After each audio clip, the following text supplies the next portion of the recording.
Hospital के अंदर में एक कौटुंबिक परिवार है। इस परिवार के अंदर में जितने सारे लोग हैं सभी को सबसे पहले मैं 26 जनवरी के बहुत बहुत शुभकामनाएं देता हूँ। और अभी मैं ऐसा ही आया था, लेकिन डॉक्टर साहब ने मुझे बोला कि सर सब लोग जमा है तो थोड़ा सा 2 मिनट के अंदर अपनी थोड़ा आज के 26 जानेवारी के मौके पर अपनी ख्यालात पेश करू। आता आहे तसा पहिला आता 10-5 मिनिटांमध्ये हे एवढं सांगणं शक्य नाही, परंतु जसं ज्यांनी संविधानाची गरज का पडली, आपला भारत देश हा खूप प्राचीन संस्कृतीपासून झालेला आहे आणि भारताला सुरुवातीला बौद्धमय म्हणून देश ओळखला जातो, गौतम बुद्धांचा देश म्हणून ओळखला जातो। जगाला भारताला युद्ध नाही तर बुद्धाची गरज आहे असं म्हटलं जातं आणि बौद्धमय संस्कृती भारतामध्ये आहे। आपल्या देशामध्ये हजारो वर्षापासून अनेक आक्रमणे झालेली आहेत। त्याच्यामध्ये जसं म्हणलं की सुरुवातीला त्याच्यामध्ये अनेक आक्रमणकारी पोर्तुगीज आले, डच आले, त्याच्यानंतर स्पेन आले, आर्य आले आणि सगळ्यात शेवटी मग इंग्रज आले। मग इंग्रज हे सगळ्यात शेवटी आले। इंग्रजाच्या कालावधीमध्ये मग पूर्ण भारतावर त्यांचं प्रशासन होतं। प्रशासन असताना भारतामध्ये इंग्रजाच्या कालावधीमध्ये, इंग्रजाच्या येण्याच्या पूर्वी भारतामध्ये अनेक जाती धर्माचे लोक, जसं आज आपल्या भारतामध्ये बरोबर 6643 जातीचे लोक आहेत। जसं त्याच्यामध्ये कॅटेगरी आहेत वेगवेगळे, जसं SC शेड्यूल कास्ट म्हटलं तर त्याच्यामध्ये 1740 जाती आहेत, ST मध्ये 750 जाती आहे आणि OBC मध्ये 3443 जाती आहेत। आणि भारतामध्ये वेगवेगळ्या धर्माला मानणारे लोक आहेत। जसं भारतामध्ये समानतेला मानणारे धर्माचे लोक आहेत, त्याच्यामध्ये ख्रिश्चन धर्म आहे, लिंगायत धर्म आहे, इस्लाम धर्म आहे, बौद्ध धर्म आहे, त्याच्यानंतर असे अनेक प्रकारचे धर्म जे समानतेला मानणारे धर्म। तर इंग्रजाच्या कालावधीमध्ये भारतामध्ये ज्या व्यवस्था लागू होत्या त्या व्यवस्थेत त्यावेळेस BPC लागू होतं, म्हणजे ब्रिटिश पिनल कोड लागू होतं। मग त्यामध्ये इंग्रजांच्या कालावधीच्या पूर्वी भारतामध्ये जी वर्ण व्यवस्था होती, वर्ण व्यवस्था म्हणजे त्याच्यामध्ये रेशियल डिस्क्रिमिनेशन त्याला म्हटलं जातं। तर ही वर्ण व्यवस्था होती त्या कालावधीमध्ये बहुजन समाजाच्या लोकांना त्यांच्यावर अन्याय अत्याचार मोठ्या प्रमाणात होत होता। म्हणजे बोलण्याचा अधिकार नव्हता, शिकण्याचा अधिकार नव्हता, प्रवास करण्याचा अधिकार नव्हता, हे सगळं अशा प्रकारच्या हे रेशियल डिस्क्रिमिनेशन होतं। मग इंग्रजांच्या कालावधीमध्ये इंग्रजांनी सुरुवातीला म्हणजे 1829ला लॉर्ड बेंटिंग जो इंग्रज अधिकारी होता त्याने सती प्रथा बंद केली। 1856ला त्याच्यामध्ये लॉर्ड डलहौसीने संस्थाने खालसा केली आणि 1853ला लॉर्ड कॉर्नवालिस याने शिक्षण प्रणाली सुरू केली आणि एक क्षेत्रीय अंमल सुरू केला। मग त्या कालावधीमध्ये इंग्रजांच्या कालावधीमध्ये इंग्रजांच्या विरोधामध्ये ज्यावेळेस मोठमोठी आंदोलन वगैरे झाली, मग इंग्रजांनी 1930ला इंग्लंडमध्ये पहिली गोलमेज परिषद बनवली। इंग्लंडमध्ये त्याला राऊंड टेबल कॉन्फरन्स होता। मग पहिली गोलमेज परिषद 1930 मध्ये। मग त्यावेळेस भारतामध्ये फक्त राष्ट्रीय सभा हा एकच संघटन होतं, मवाळ गट, जहाल गट हे 2 गट होते।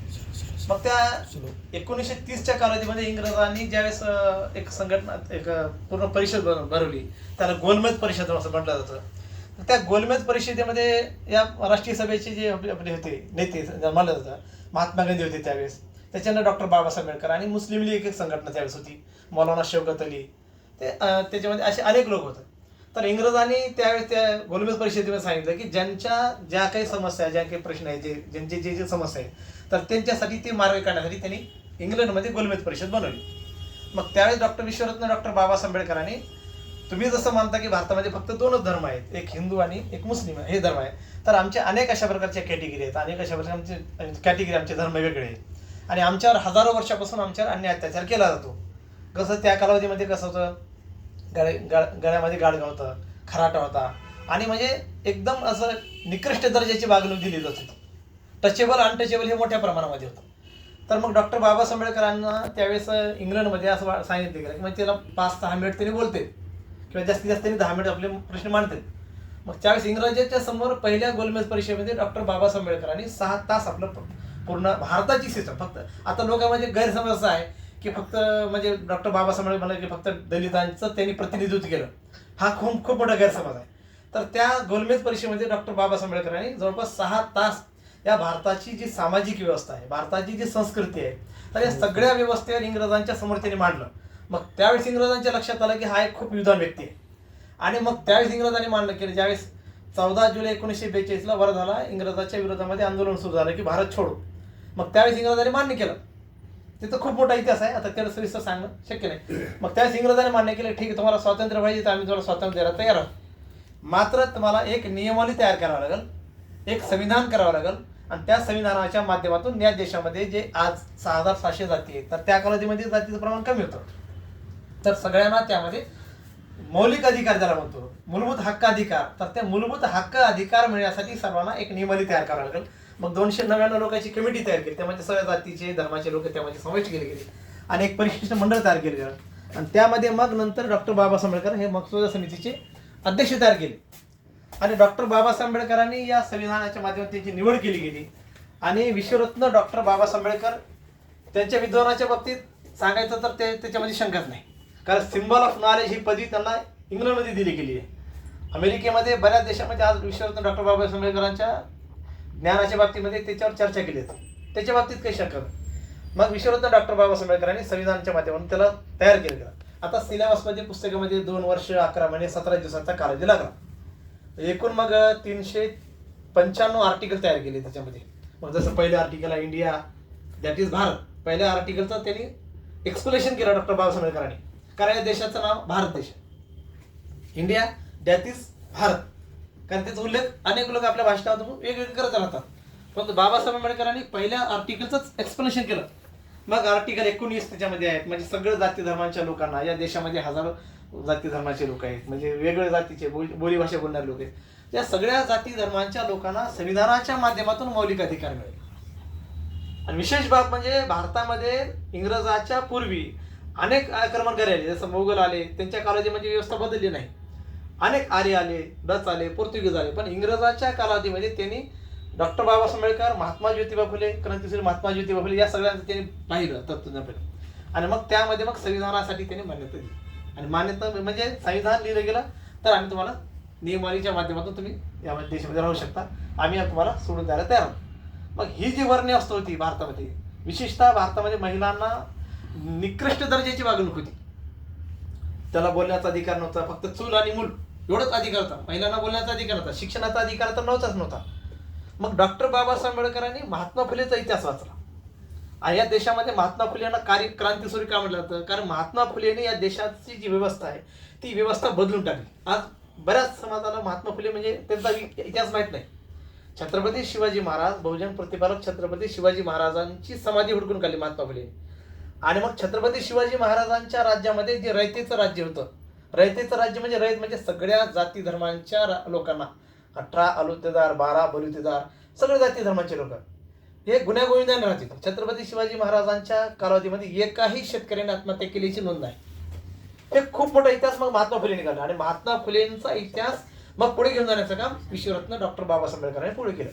तर कशाच्या माध्यमातून, जे रयतेचं जे राज्य आहे, जे छत्रपती शिवाजी महाराजांचं रयतेचं राज्य आहे, तर ते सत्यशोधक चळवळीमध्ये आणलं महात्मा फुलेंनी.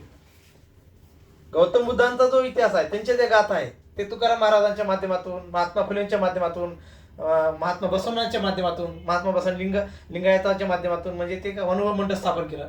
म्हणजे हे सगळे महापुरुष एका जातीचे, एका धर्माचे मुळीच नाही, परंतु या सगळ्या महापुरुषांनी शेवटी सगळे जे विचार आहेत ते एकमेकाचे विचार पुढे घेऊन जाण्याचं काम केलं. जसं अण्णाभाऊ साठेने बाबासाहेबांचे विचार पुढे घेऊन गेले. गुलामगिरीच्या चिखलात तुरतून बसला काय यारावर, दंग झटकून निघ बाहेर, घे भिन्नीवर धाव, जग बदल घालून घाव, सांगून गेले मज भीमराव. म्हणजे बाबासाहेबांचे विचार पुढे घेऊन गेले. आणि बाबासाहेबांनी शिवाजी महाराजांचे विचार, महात्मा फुलेंचे विचार, आमच्या बहुजन महापुरुषांचे विचार एकमेकांचे आणून हे सगळ्यांचं जे सांगड घातली हे संविधानामध्ये घातली. आणि या संविधानामध्ये 395 आर्टिकल आहेत, 395 कलम आहेत, 12 परिशिष्ट आहेत. या 395 कलमामध्ये बाबासाहेबांनी संविधानाच्या माध्यमातून 2 वर्ष 11 महिने 17 दिवसाचा कालावधी लागला.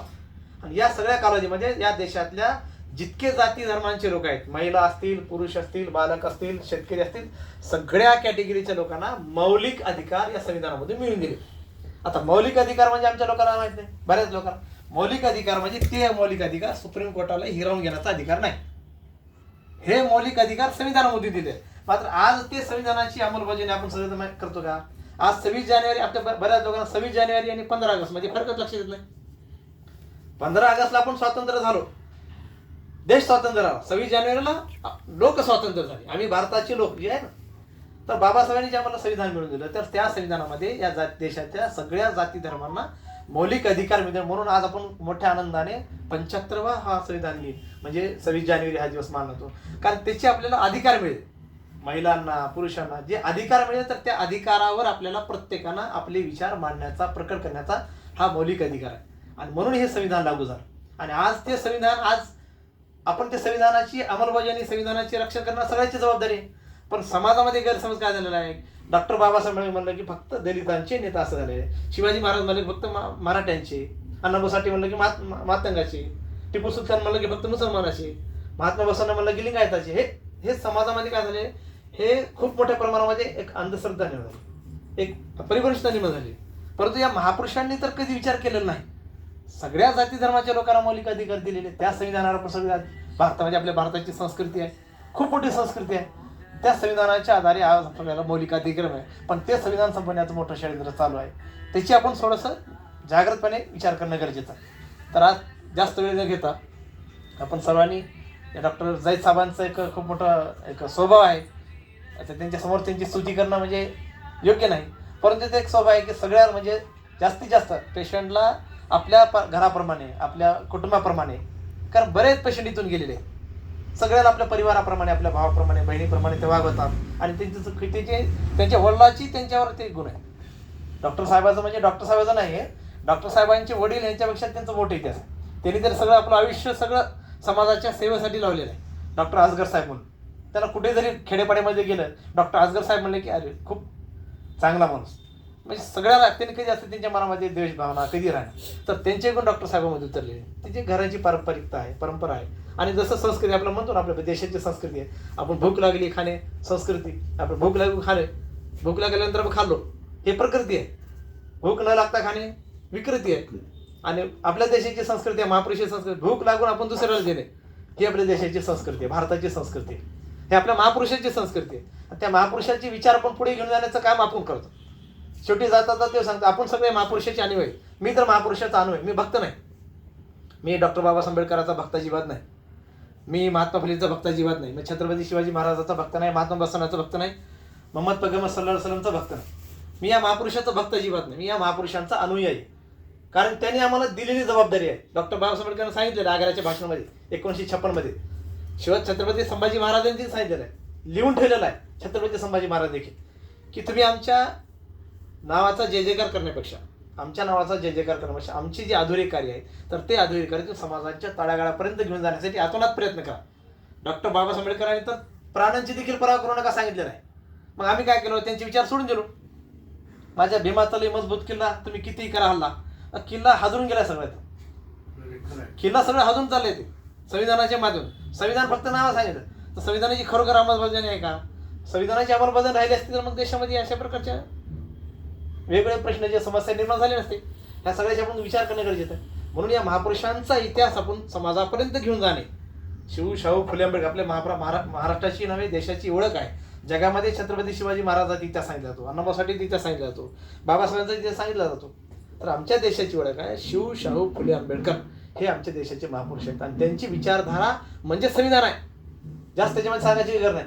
संविधान म्हणजे फक्त डॉक्टर बाबासाहेब आंबेडकरांचा विचार नाही, सगळ्या महापुरुषांचे जे विचार आहेत, तर त्या सगळ्या महापुरुषांचे विचार, जसं महात्मा फुलेचे सत्यशोधक, छत्रपती शिवाजी महाराज रयतेचं राज्य, अण्णाभाऊ साठेंचे गाथा, त्याच्यामध्ये तुकाराम महाराजांच्या गाथा, गौतम बुद्धांचे विचार, हे सगळ्यांचा सार जर बघायचा असेल तर ते भारतीय संविधानामध्ये 395 कलमामध्ये आहे. तर त्या संविधानाची आपण सगळ्या जबाबदारी आहे आपल्या सगळ्यांची. त्या संविधानाचे जे चांगले कार्य आहे आणि त्याचे कार्याचं पुढे आपण घेऊन जाणे ही आपल्या सगळ्यांची जबाबदारी आहे. एवढेच या ठिकाणी सांगतो आणि डॉक्टर साहेबांचं खूप खूप अभिनंदन आणि धन्यवाद देतो. मी सहज चालवतो, त्यांनी मला 2 शब्द बोला म्हणून मला हे केले, माझं ऐकून घेतलं त्याबद्दल.